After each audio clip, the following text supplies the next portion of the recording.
Hello dear students, कैसे हैं आप सभी। आशा करता हूँ स्वस्थ होंगे। एक महत्वपूर्ण टॉपिक जो बड़ा इंटरेस्टिंग है और जिसको समझना उतना ही ज़्यादा कठिन भी है। आप सब सुनते होंगे कि भारतीय संघ या भारतीय संघीय ढांचा, या आप कई बार सुनते होंगे केंद्र और राज्य के बीच विवाद पैदा हो रहे हैं। उनके कारण क्या है, उनके प्रारूप क्या है, तो मैं थोड़ा सा एक छोटा सा टॉपिक है संघवाद, उसके बारे में आपको बता देता हूँ। सबसे पहले तो आपको ये समझना होगा कि संघवाद होता क्या है।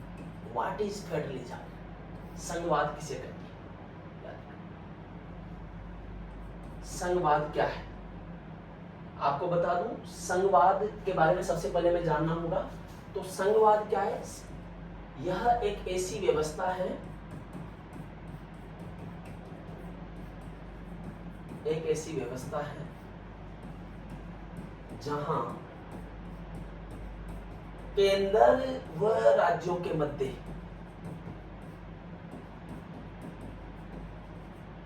शक्तियों का संवैधानिक बंटवारा होता है। संवैधानिक बंटवारा, constitutional division of the powers between centre and state. Constitutional division होगा, यानी संविधान बांटेगा। फिर आप कहेंगे कि सर क्या भारत में संघवाद नहीं है। भारत में संघवाद है, लेकिन भारत का संघवाद एक विशिष्ट संघवाद है। कैसे? संघवाद के दो मॉडल होते हैं। पहले मैं आपको दो मॉडल बताता हूं संघवाद के। एक है अमेरिकी मॉडल संघवाद का,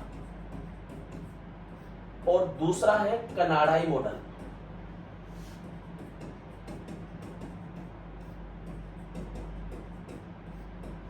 अमेरिकी मॉडल में क्या है, राज्यों ने संघ का निर्माण किया है।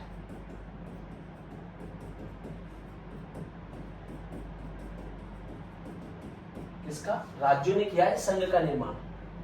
वहीं अगर हम बात कनाडाई मॉडल की करें, तो कनाडाई मॉडल ने संघ की सरकार ने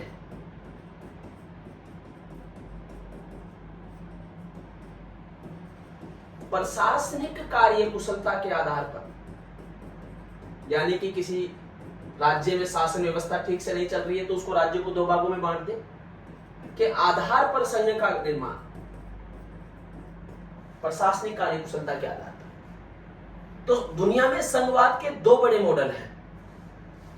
एक अमेरिकी मॉडल है जहां राज्यों ने संघ को बनाया है अपनी जॉइंट आइडेंटिटी के लिए, और दूसरा है कनाडाई मॉडल जहां संघ सरकार ने राज्यों को बनाया है। भारत ने भी ऐसा ही किया है, और इसीलिए भारत के संदर्भ में हम क्या कहते हैं, हम भारत के संदर्भ में, भारतीय संघीय प्रारूप के संदर्भ में यूनियन शब्द का प्रयोग किया गया है।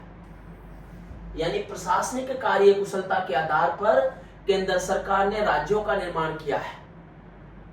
यानी भारत में राज्यों का निर्माण किसने किया है, केंद्र सरकार ने किया है, और इसीलिए राज्य संघ से अलग नहीं हो सकते, अमेरिका में हो सकते हैं। अब देखिए बेटा, संघवाद के दो मॉडल होते हैं, एक संघात्मक और एक एकात्मक। संघात्मक व्यवस्था में क्या होगा, शक्तियों का संवैधानिक बंटवारा होगा, कठोर लिखित संविधान होगा, स्वतंत्र न्यायपालिका होगी, और केंद्र और राज्य के स्तर पर सरकार होगा, यानी दोहरी सरकार।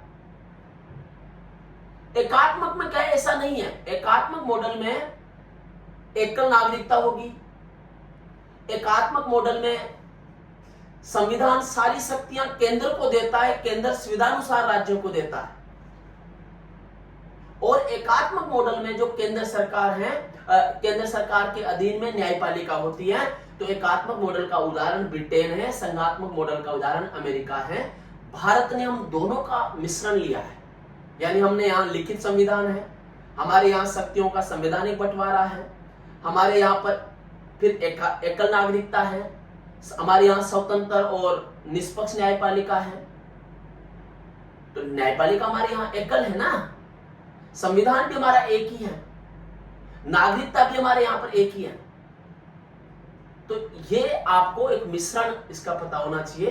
तो संघवाद के बारे में हमने इतना बताया है। आगे हम एक लंबा लेक्चर इस पर बनाएंगे, आपसे बात करेंगे। धन्यवाद।